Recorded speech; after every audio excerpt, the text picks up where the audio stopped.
सुरेश जी हो गया, ठीक है सुरेश जी एक मिनट। अमित मल्होत्रा जी, अभी आपने भी कहा कि बीजेपी कांग्रेस रही, लेकिन ये दिक्कत अगर हो रही है, ये हुई भी है, क्या वाकई में यहाँ पर कोऑर्डिनेशन नहीं है जो कि सुरेश गर्ग जी कह रहे हैं, या कोई और वजह है, या फिर जिस तरह से प्राइवेट हाथों में ज्यादा चीजें दी जा रही है इस वजह से भी मेंटेनेंस और दूसरे इश्यूज यहाँ पर आ रहे हैं, या फिर कोई और वजह है? देखिए दिक्कत तो है, और कोई भी सरकार क्यों चाहेगी कि इस तरह की मुश्किल बनी रहे? जी श्वेता जी, बिल्कुल आपने सही कहा कि थोड़ा मैं ना सहमत हूँ गर्ग साहब से कि समन्वय का थोड़ा सा अभाव है,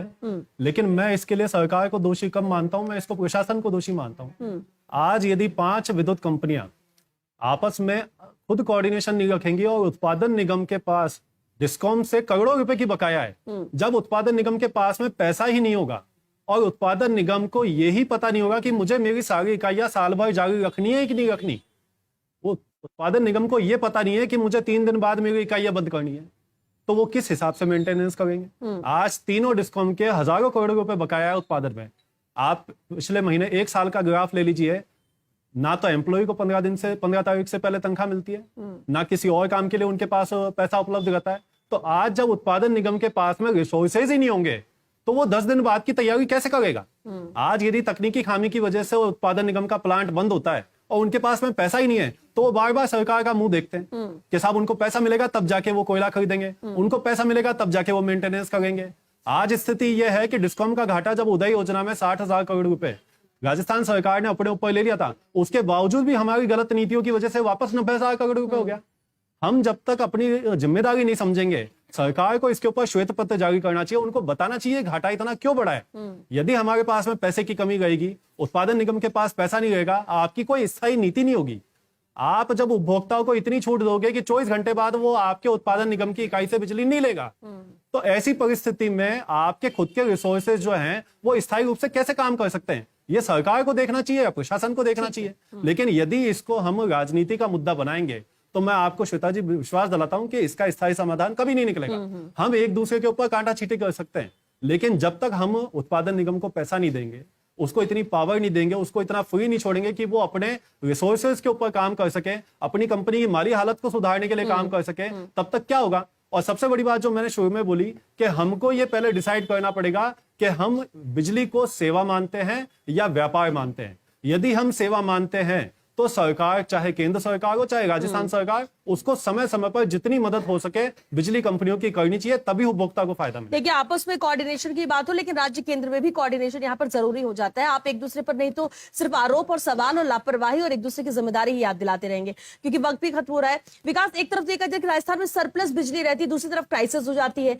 कभी भी क्राइसिस नजर आती है, कभी कहते हैं कि एकदम बिल्कुल ठीक सब कुछ चल रहा है। अभी की अगर स्थिति की बात करें, उम्मीद की जाए, जैसा कि आपने कहा कि करीब 1 महीने से ज्यादा 36 दिन का वक्त लग सकता है, इससे पहले सब कुछ ठीक हो जाएगा, त्योहारों पर खलल नहीं होगा इसकी वजह से? हाँ बिल्कुल श्वेता, देखो इसके लिए राजस्थान डिस्कॉम ने पूरी प्लानिंग 4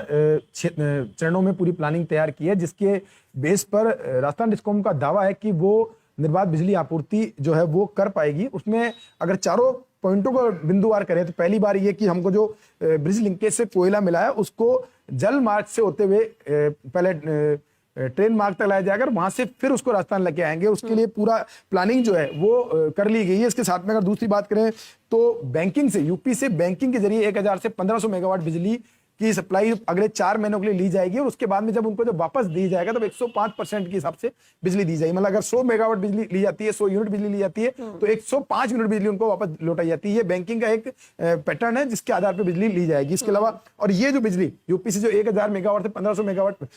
की बिजली की बात की जा रही है, ये अब तक की बैंकिंग की सबसे बड़ी मात्रा है, जो कि इस बात के लिए राहत है कि जो राजस्थान में संकट है उस संकट में काफी हद तक इसमें समाधान निकल सकता है इन बिजली से। इसके अलावा साथ में बात करें, जो कोस्टल गुजरात पावर प्रोजेक्ट है वहां से भी बिजली जो है केंद्र सरकार के तय दामों पर खरीदने की बात सामने है। उसके अलावा जो एक्सचेंज है वहां से भी बिजली खरीदने के लिए पूरी प्लानिंग, कैसे है फेज मैनर में पूरी प्लानिंग है, किस तरह से एक्सचेंज से बिजली ली जाएगी, कैसे ब्लॉक वार बिजली की डेफिशिएंट रहेगी, उसको कैसे पूरे प्रयास किए जा रहे हैं। लेकिन अब डिपेंड इस बात को लेकर करते हैं कि वो जो प्रयास किए जा रहे हैं, जो दावे किए जा रहे हैं, वो धरातल पर कितने उतर पाते हैं, और साथ में बिजली की डिमांड का ग्राफ जो है वो कितना बढ़ता है। क्योंकि अगर बात करें पिछली बार राजस्थान के इतिहास की एक दिन के अंदर सबसे ज्यादा बिजली पिछली बार सर्दी के अंदर दिसंबर के महीने में दी गई थी। उसके बाद में वो ग्राफ जो है उसके ऊपर अभी तक कोई ग्राफ नहीं आया। तो ऐसे में अगर उस ग्राफ तक बिजली रहती है तो काफी हद तक उसको मेंटेन किया जा सकता है। लेकिन अगर डिमांड बढ़ती है, क्योंकि जिस तरह से कृषि के कनेक्शन बढ़े हैं, किसानों की डिमांड बढ़ी है, और साथ में 2 ब्लॉक दिन के अंदर बिजली देने की जो बात कही जा रही है, उसको देखते हुए ये डिमांड निश्चित तौर पे बढ़ेगी, उसमें संकट भी बढ़ सकता है। तो ऐसे में जिम्मेदारी सभी की है, अधिकारियों की जिम्मेदारी है कि जो उपलब्ध बिजली है उसका मैनेजमेंट करें, साथ में आम जनता की भी जिम्मेदारी है